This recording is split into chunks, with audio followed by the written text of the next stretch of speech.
우리 다 같이 사도신경 하심으로 수요 예배 하나님께 드리겠습니다. 나는 전능하신 아버지 하나님 천지의 창조주를 믿습니다. 나는 그의 유일하신 아들 우리 주 예수 그리스도를 믿습니다. 그는 성령으로 잉태되어 동정녀 마리아에게 나시고 본디오 빌라도에게 고난을 받아 십자가에 못 박혀 죽으시고 장사된 지 사흘 만에 죽은 자 가운데서 다시 살아나셨으며 하늘에 오르시어 전능하신 아버지 하나님 우편에 앉아 계시다가 거기로부터 살아있는 자와 죽은 자를 심판하러 오십니다. 나는 성령을 믿으며 거룩한 공교회와 성도의 교제와 죄를 용서받는 것과 몸의 부활과 영생을 믿습니다. 아멘. 찬송가는 353장 찬송가는 353장 찬양하겠습니다.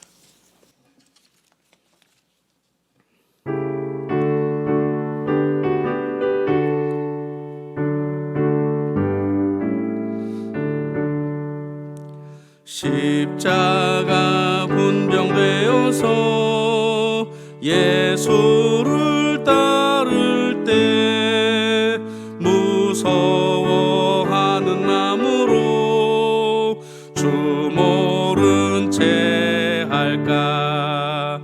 나의 주 그리스도 나를 속량했으니 나 십자가를 벗은 후 저 멸류관 쓰리. 무성도 피를 흘리며 큰 싸움 하는데 나 어찌 편히 누워서 상 받기 바랄까. 나의 주 그리스도 나를 속량했으니 나 십자가를 벗은 후 저 멸류관 쓰리. 이 죄악 많은 세상에 수많은 원수들 날 유혹하고 했지나 내 주만 따르리. 나의 주 그리스도 나를 속량했으니 나 십자가를 벗은 후 저 멸류관 쓰리. 나 멸류관을 쓰려고 몸 바쳐 싸울 때 주 내게 용기 주시사 이기게 하시네. 나의 주 그리스도 나를 속량했으니 나 십자가를 벗은 후 저 멸류관 쓰리. 승리의 그날 이르러 십자가 군병들 개가를 불러 영광을 주님께 돌리리. 나의 주 그리스도 나를 속량했으니 나 십자가를 벗은 후 저 멸류관 쓰리. 아멘. 기도합시다. 오늘 예배를 위해서 함께 기도합시다. 전능하신 아버지 하나님, 이 땅을 살아가는 우리의 인생을 이끌어 가시고 또 오늘 3일 밤을 맞이하여 주님 앞에 예배 드릴 수 있도록 우리를 도와주심에 감사합니다. 날마다 우리의 인생을 이끌어 오셨고 또 이번 연휴 기간 동안도 주님 무사히 우리를 지켜주셨음에 감사합니다. 오늘 예배를 통해 다시 한번 힘을 얻게 하시고 또 연약했던 부분들 회개하며 다시 한번 일어설 수 있도록 도와주시고 주님 주시는 힘으로 온전히 치료될 수 있는 귀한 예배가 될 수 있도록 하나님 도와주시옵소서. 전능하신 아버지 하나님 감사합니다. 우리를 사랑하시고 지키시고 붙잡아 주시는 아버지 하나님, 오늘 주님 앞에 귀한 예배를 드릴 수 있도록 건강 주시고 여건과 환경 주셔서 믿음 주셔서 감사합니다. 연휴 기간 동안도 우리를 지키시고 보호하신 주님, 오늘 그 주님의 놀라운 은혜를 다시 한번 기억하게 하시고 우리 아버지 하나님의 말씀을 통해 힘을 얻게 하시며 우리가 다시 한번 이 땅을 살아가기에 부족함이 없도록 우리를 도와주시옵소서. 오늘도 신령과 진리로 주님께 예배 드리기를 간절히 원하옵고 구원하신 예수님 이름으로 감사하며 기도합니다. 아멘. 오늘 말씀 보겠습니다. 오늘 말씀은 출애굽기 14장 21절에서 25절입니다. 오늘은 명절이라서 다른 본문으로 대신에 출애굽기에서 말씀을 한번 생각해 보려고 합니다. 출애굽기 14장 21절에서 25절, 우리가 너무나도 잘 아는 본문 말씀입니다. 같이 한번 교독하겠습니다. 21절, 모세가 바다 위로 손을 내밀매 여호와께서 큰 동풍이 밤새도록 바닷물을 물러가게 하시니 물이 갈라져 바다가 마른 땅이 된지라. 이스라엘 자손이 바다 가운데 육지로 걸어가고 물은 그들의 좌우에 벽이 되니 애굽 사람들과 바로의 말들 병거들과 그 마병들이 다 그들의 뒤를 추격하여 바다 가운데로 들어오는지라. 새벽에 여호와께서 불과 구름 기둥 가운데서 애굽 군대를 보시고 애굽 군대를 어지럽게 하시며 그들의 병거 바퀴를 벗겨서 달리기가 어렵게 하시니 애굽 사람들이 이르되 이스라엘 앞에서 우리가 도망하자. 여호와가 그들을 위하여 싸워 애굽 사람들을 치는도다. 아멘. 21절에서 25절, 오늘 말씀의 제목은 믿음의 손을 내밀 때. 믿음의 손을 내밀 때. 21절에 보니까 모세가 바다 위로 손을 내밀매, 이렇게 밑줄 한번 딱 거는 모세가 바다 위로 손을 내밀었더니 바다가 갈라지는 일이 일어나게 되었어요. 우리가 출애굽기를 지금 계속 살펴보고 있는데 1장에서 6장까지는 하나님의 부르심이고 그 다음에 7장부터 시작되는 이 본문은 출애굽하는 상황을 이렇게 그리고 있죠. 그런데 둘 다 중요한 화두는 뭐냐? 하나님은 누구인가? 하나님은 누구인가? 모세에게 하나님은 누구이고 하나님 그 자체는 누구이고 바로와 이스라엘 백성, 애굽 백성에게 하나님은 누구인가에 대해서 말하는 거예요. 오늘 이 14장 21절에서 25절은 하나님이 누구인지에 대해서 그 홍해를 가르는 사건을 통해서 우리에게 보여주고 있어요. 자, 그러면 오늘 믿음의 손을 내밀 때 우리의 삶에는 어떤 일이 일어날까? 간략하게 오늘 한번 말씀을 살펴보겠습니다. 첫 번째는 약속대로 하나님의 일하심을 본다는 거예요.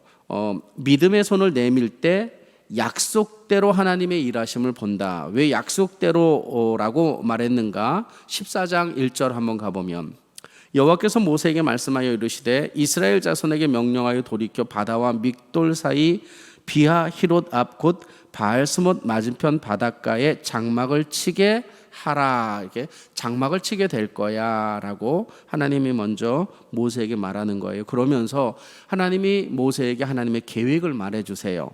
3절, 바로가 이스라엘 자손에 대하여 말하기를 그들이 그 땅에 멀리 떠나 광야에 갇힌 바 되었다라고 생각하게 될 거다라는 거예요. 왜요? 그들은 지리를 잘 아니까 그들이 간 그곳이 아픈 홍해 바다가 있고 뒤는 자기네들이 추격하면 그들은 사면초가 어디로 갈 수가 없다라는 것을 바로 왕이 알게 될 거라는 거예요.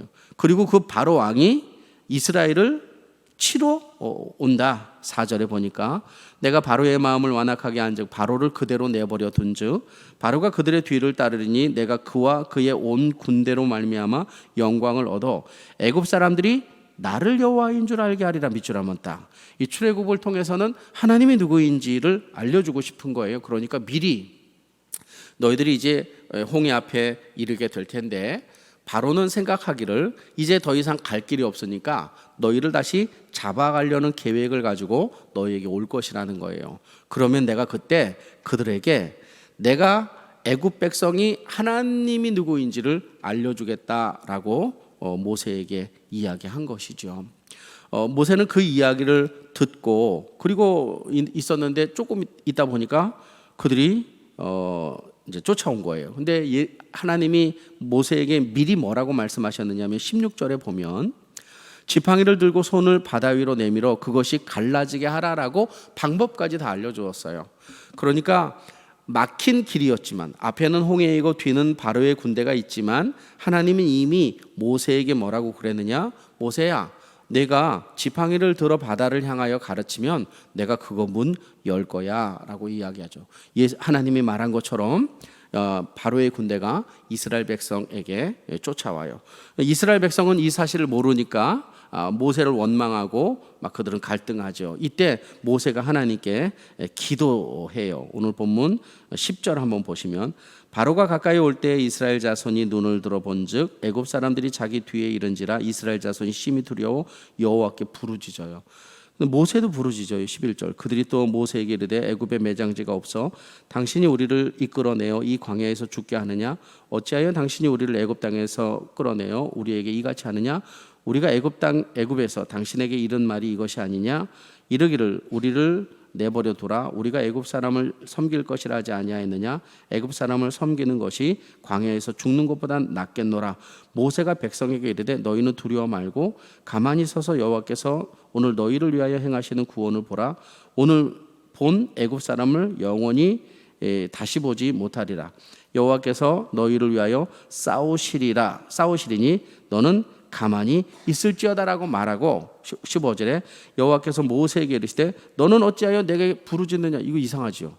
야, 너 왜 기도하고 있어? 라고 말하는 거예요. 그 얘기는 뭐냐? 이미 하나님이 홍해를 어떻게 건널 줄 모세에게 알려주었던 거예요. 그러니까 모세가 이 어려운 환경 속에 있을 때 하나님의 말씀대로 손을 바다 위로 내밀었더니 하나님이 오늘 21절에 모세가 바다 위에 손을 내밀매 여호와께서 큰 동풍으로 밤새도록 바닷물을 물러가게 하셨다는 거예요. 여러분 우리가 믿음의 손을 하나님께 내밀잖아요. 그러면 하나님 약속한 대로 우리의 삶 가운데 역사하실 줄로 믿습니다. 이게 첫 번째. 우리가 믿음의 손을 내밀 때 하나님은 약속대로 하나님의 일하심을 우리에게 보여주신다는 거예요. 두 번째, 믿음의 손을 내밀 때 어떤 일이 일어나느냐? 없던 길도 만들어진다는 거예요. 없던 길도 만들어진다. 오늘 21절 다시 보면 모세가 바다 위로 손을 내밀매 여호와께서 큰 동풍이 밤새도록 바닷물을 물러가게 하시니 물이 갈라져 바다가 마른 땅이 된지라. 바다가 마른 땅이 된 거예요. 이거 있을 수가 없어요. 역사 이래로 이런 걸 경험해 본 적이 없는 거예요.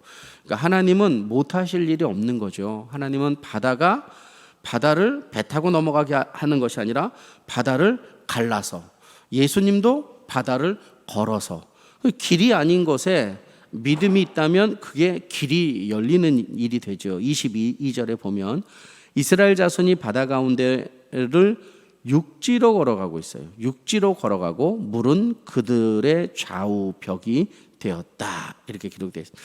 우리가 이 땅을 살아갈 때 하나님의 방법은 제한받지 않아요.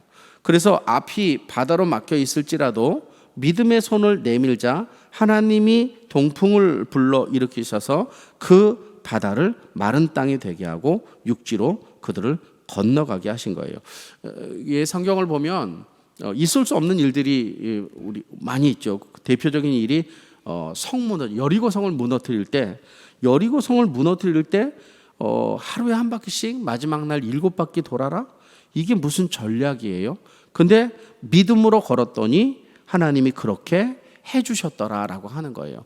우리가 이 땅을 살아갈 때 우리의 인생의 길이 막힌 것과 같을 때가 있어요. 근데 하나님은 반드시 우리의 인생이 믿음으로 반응할 때 길을 열어주시는 거죠. 저는 그 요셉의 사건을 보면서 우리가 요셉에 대한 이야기를 다 알고 있어서 요셉을 볼 때 긴장감이 없지만 요셉은 사실은 길이 없던 거예요. 인생의 길이 없던 거예요. 형제들로부터 주워 맞고 그리고 우물에 빠져서 이제 죽을 날만 기다리고 있다가 그래도 미디안 상인에게 형제들이 그를 팔아버렸죠. 팔아버리고 보디발의 집에서 이렇게 살아. 계속 보면 안 되는 일만 계속 이렇게 되는 거예요. 근데 길이 보이지 않는 거죠. 결국은 보디발의 아내의 유혹 때문에 오해를 받고 감옥에 갇히는 거예요. 길이 없는 것처럼 보여요. 근데 이 요셉에게 있어서 중요한 요소가 있다면 그건 뭐냐면 항상 하나님 앞에서 살았다라고 하는 거예요. 믿음이라는 건 뭘까? 믿음이라고 하는 것은 믿습니다라고 침 튀기는 건 물론 그것도 믿음이긴 하지만 하나님이 나를 보고 계시고 내가 하나님 앞에서 살고 있다라고 하는 분명한 확신을 가지고 살아가는 거란 말이죠. 하나님이 그러니까 그의 인생에 길을 열어서 있을 수가 없었던 총리로 그를 세워주시는 것이죠. 우리가 믿음의 손을 내밀 때 없었던 길도 하나님이 만드실 줄로 믿습니다. 이것이 두 번째 우리의 포인트. 그 다음에 세 번째, 믿음의 손을 내밀 때 우리의 삶에는 어떤 일이 벌어질까? 그것은 친히 싸우시는 하나님을 보는 거예요. 친히 싸우시는 하나님. 이게 추상적인 것 같지만 추상적이지 않아요. 사실 이 땅을 살아가는 삶을 우리가 맞붙어서 세상과 싸우는 것 같지만 하나님이 우리에게 믿음 주시고 힘 주시고 때로는 지치고 힘들어서 쓰러질 것 같은데 엘리야에게 오셔서 어루만지시며 먹어라 마셔라 라고 말하고 그가 다시 힘을 얻어 여호와의 산으로 갈 수 있었던 것처럼 하나님은 그때그때마다 우리의 인생 속에 찾아오셔서 우리를 일으키시고 다시 싸우도록 도와주셔요. 근데 그 싸우도록 도와주시는 그 하나님은 우리의 삶에 제공하시는 것을 통해서 사실은 본인이 싸우고 계시는 거. 본인이. 그래. 이 땅에서 싸움은 보이는 것의 싸움이 아니라 어둠의 권세와의 싸움이라고 분명히 이야기했던 것처럼 오늘 본문 24절에 보면 새벽에 여호와께서 불과 구름 기둥 가운데서 애굽 군대를 보시고 애굽 군대를 어지럽게 하셨다는 거예요. 23절을 다시 한번 보면 애굽 사람들과 바로의 말들 병거들과 그 마병들이 다 그들의 뒤를 추격하여 바다 가운데로 들어오게 되었어요. 하나님이 그들의 군대를 어지럽게 하니까 흐트러 버리니까 어떤 일이 벌어졌느냐. 25절 그들의 병거 바퀴를 벗겨서 달리기가 어렵게 하시니 이렇게 되는 거예요. 그러니까 말도 그렇고 병거도 그렇고 그 바닷길을 건너기가 되게 어려웠던 거죠. 근데 이거는 너무 이상한 거예요. 왜냐하면 12장 38절 한번 보실래요? 12장 38절 보면 12장 27절 보면 이스라엘 자손이 라함셋을 떠나서 숫곳에 이르니 유아 외에 보행하는 장정이 60만 명이나 됐어요. 그러니까 꽤 많은 숫자가 지금 출애굽을 하는 거예요. 38절 수많은 잡족과 양과 소와 심이 많은 가축들이 그들과 함께 있었어요. 말이라는 표현은 없지만 이들도 건너가야 할 짐승들이 있었단 말이에요. 그런데 이 짐승들은 아무 문제 없이 그냥 바닷길을 건너갔어요. 그런데 희한한 건 바로의 말과 바로의 병거는 거기서 움직이질 못했다는 거예요. 이건 왜 그래요? 하나님이 하시지 않으면 안 되는 일이다라고 하는 거예요. 이 땅을 살아갈 때 우리는 영적 전쟁을 하고 살아가요. 우리의 힘으로 사는 것 같지만 하나님이 우리에게 힘 주시고 능력 주셔서 우리가 이 모든 일들을 잘 감당해낼 수가 있는 것이죠. 그래서 어찌 보면 우리가 싸우는 것보다 하나님이 우리를 대신하여 싸우신다는 믿음이 이 세상을 살아나가는 우리의 삶에 힘이 되는 것이죠. 오늘 본문 특별히 이 믿음의 손을 내밀 때 하나님은 우리의 인생 속에서 특별히 역사하시고 그분이 직접 일하시는 것처럼 우리를 위해서 싸워주실 줄로 믿습니다. 저는 성경을 보면서 믿음이 참 좋은 사람이 누구냐 이렇게 질문하면 뭐 요셉도 있고 다양한 사람이 있지만 저는 12년 혈류병 얻은 여인을 이렇게 봐요. 그 12년 혈류병 얻은 여인은 예수에 대한 소문을 들은 거예요. 우리는 매번 설교를 듣고 성경을 읽고 성경을 암송하는데도 참 희한한 거예요. 하나님이 나를 위하여 싸우신다는 믿음이 별로 없어요. 근데 이 혈류병 얻은 이 여인은 소문으로 예수님의 이야기를 듣고 예수님께 나아가 옷자락이라도 손을 대면 그의 병이 나을 거라는 믿음으로 그의 옷자락에 손을 대지요. 근데 저는 여기서 무엇에 주목하고 싶으냐면 그가 믿음으로 손을 대니 예수님에게서 능력이 나갔더라고요. 예수님에게서 능력이 나갔다. 우리의 삶의 문제는 하나님으로부터 해결되고 예수님으로부터 해결된다는 거예요. 그 해결됨의 핵심이 뭐냐? 그것이 믿음이다라고 하는 겁니다. 따라서 우리가 이 땅을 살아갈 때 우리도 믿음의 손을 내밀어 하나님의 놀라운 기적과 역사하심의 은혜를 경험하는 저와 여러분들을 소망합니다. 이 시간 함께 기도 한번 합시다. 말씀 붙잡고 기도합시다. 주님, 나에게 믿음을 주시옵소서. 아버지 하나님, 그 믿음으로 살겠습니다. 결단합시다. 전능하신 아버지 하나님, 이 땅을 살아가는 우리의 삶을 이끌어 가시는 아버지, 믿음의 손을 내밀 때 우리의 삶에 아버지 하나님의 약속의 은혜가 넘치며 없었던 우리의 인생의 길들, 막혔던 일들도 열릴 줄로 믿습니다. 특별히 나를 위하여 친히 싸우시는 주님과 동행함을 우리가 경험하게 될 줄로 믿사오니, 지치고 힘든 내 육신을 생각하는 것이 아니라, 지치고 힘든 나의 영혼을 생각하는 것이 아니라, 나와 동행하시는 주님, 나와 함께 행보하시는 그 주님을 붙잡고 믿음으로 승리할 수 있도록 하나님 인도하여 주시옵소서. 오늘 주신 이 귀한 말씀이 우리의 삶의 생명이 되어서 하나님을 경험할 수 있는 귀한 은혜가 우리에게 있게 하여 주시옵소서. 전능하신 아버지 하나님, 바로는 쾌재를 불렀습니다. 이제 이스라엘 백성은 길에 막혔다라고 그가 고백했습니다. 아픈 바다요 뒤는 바로의 군대가 그들을 정말 사면초가와 같이 두르고 있어 어디로 갈지 모르고 있을 때 하나님은 모세에게 어떻게 해야 할지 말씀해 주셨고, 모세는 말씀하신 대로 믿음의 손을 내밀어 아버지 하나님이 어려운 문제를 해결했습니다. 우리가 이 땅을 살아가고 있을 때 하나님은 우리에게도 분명히 말씀하시고, 우리의 삶의 사면초가와 같이 꽉 막혀 있는 이 상황 속에서 우리도 믿음으로 손을 내밀 수 있도록, 믿음을 사용할 수 있도록, 믿음으로 결단할 수 있도록 우리에게 은혜를 더하여 주시옵소서. 그러므로 걱정하고 염려하고 두려워하는 모든 일들이 우리의 삶 가운데 해결될 줄로 믿습니다. 예수님 이름으로 감사하며 기도합니다. 아멘. 하늘에 계신 우리 아버지, 아버지의 이름을 거룩하게 하시며 아버지의 나라가 오게 하시며 아버지의 뜻이 하늘에서와 같이 땅에서도 이루어지게 하소서. 오늘 우리에게 일용할 양식을 주시고, 우리가 우리에게 잘못한 사람을 용서해 준 것 같이 우리 죄를 용서하여 주시고, 우리를 시험에 빠지지 않게 하시고 악에서 구하소서. 나라와 권능과 영광이 영원히 아버지의 것입니다. 아멘. 이번 주에는 4부 예배가 있습니다. 그러니까 1, 2, 3부 예배 다 오셔서 참석하시면 되겠습니다. 기도합시다.